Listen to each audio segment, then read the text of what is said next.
Jamais sans la grâce, une dévotion matinale proposée par l'Église évangélique de la grâce en collaboration avec l'Institut Théologie de Cotonou.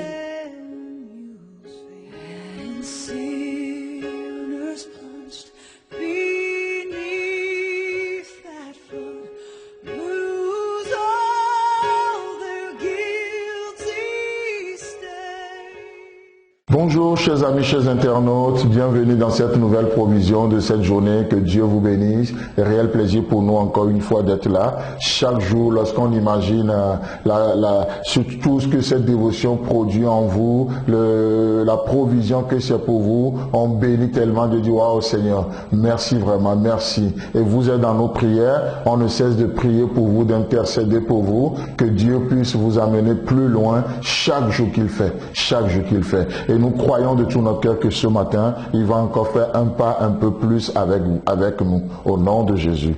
Amen. Dans Philippiens chapitre 1, le verset 6, « Je suis persuadé que celui qui a commencé en vous cette bonne œuvre la rendra parfaite pour le jour de Jésus-Christ. » Comme on le disait hier, effectivement, nous sommes dans une œuvre.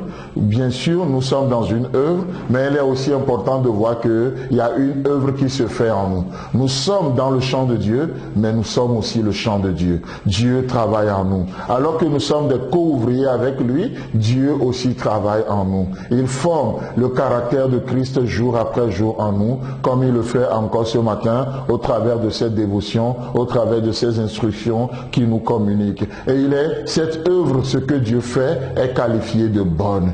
Je suis persuadé que celui qui a commencé en vous cette bonne œuvre, ce n'est pas n'importe quoi comme œuvre. Cette œuvre est qualifiée de bonne. Comme on le disait hier justement, cette œuvre a des qualités conformes à la nature de celui qui le fait, et elle a aussi les qualités conformes à la nature de ce qui doit être appelé œuvre. Ce qui doit être appelé œuvre. Vous prenez un marteau avec lequel vous n'arrivez même pas à enfoncer un clou dans un petit bois. On ne va pas dire que ce marteau est bon.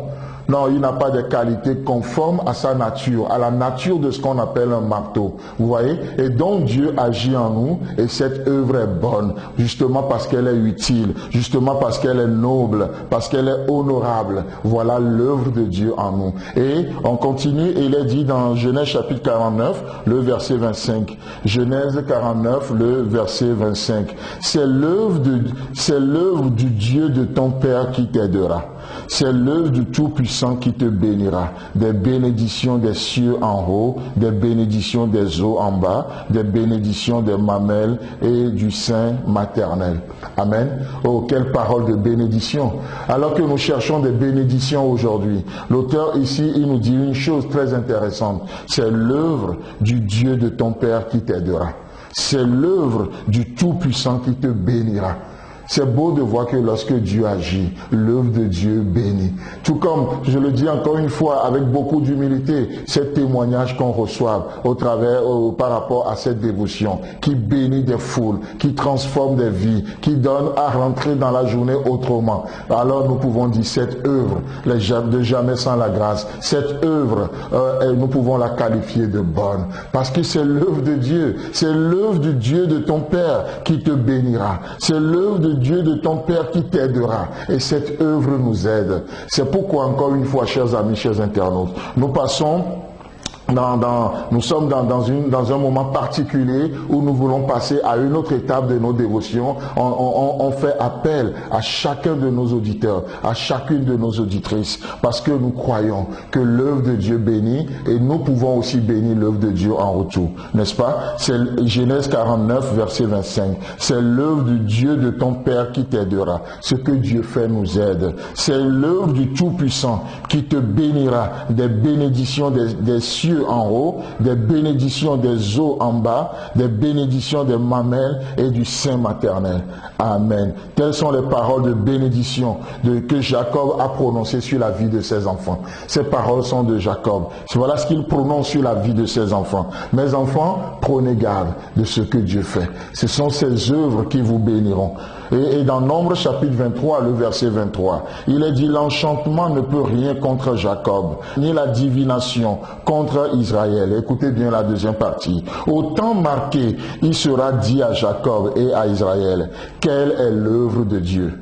Au temps marqué, il sera dit à Jacob et à Israël: quelle est l'œuvre de Dieu? Vous savez, l'œuvre de Dieu, parfois ça se fait dans l'invisible. Jacob ne sait pas qu'il y a l'enchantement. Jacob ne connaît pas, il n'imagine pas jusqu'où va les œuvres démoniaques à son endroit. Mais vous savez quoi? Au temps marqué, Dieu nous permettra, il nous ouvrira un jour les yeux pour que nous voyions quelle a été son œuvre à notre endroit. C'est pourquoi au ciel un jour, lorsque nous allons recevoir les couronnes, personne n'osera garder sa couronne sur sa tête. Nous allons tous les jeter aux pieds de Jésus, parce que nous dirons: ce sont les œuvres de Dieu qui nous a bénis. C'est plutôt lui qui nous a aidés dans ses œuvres. Ça va produire une attitude de reconnaissance. Chers amis, chers internautes, que Dieu vous bénisse et Dieu voulant, on se retrouve demain. Si vous avez aimé cette dévotion, parlez-en à vos amis. Parlez-leur du message de la grâce et de ce qu'il fait dans vous. Pour un sujet de prière, une question ou plus d'informations, contactez-nous. Téléphone 64 88 35 87 ou 96 42 69 05 ou par WhatsApp au 94 75 80 20.